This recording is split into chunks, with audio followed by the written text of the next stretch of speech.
Hey guys, I'm back with a brand new series, the Arduino project series. In this series, I'll be building fun and practical projects step by step.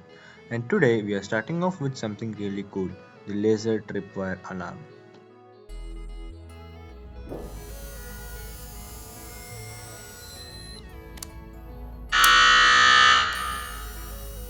For this project, we'll be using an Arduino Uno, an LDR sensor, a laser module, and of course a buzzer to sound the alarm.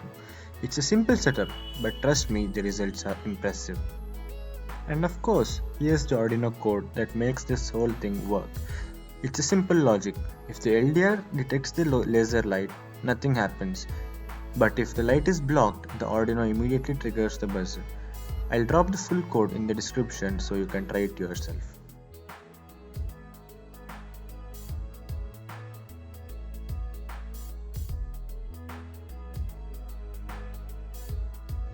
Now, let's put it to the test.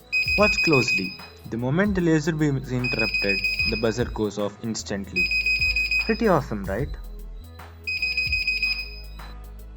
Yes, the complete setup. Compact, neat, and something you can easily recreate at home. And that wraps up today's build, the Laser Tripwire Alarm. It's a simple but powerful example of how sensors and Arduino can come together for real-world security solutions. Don't forget to stick around. More exciting Arduino projects are on the way.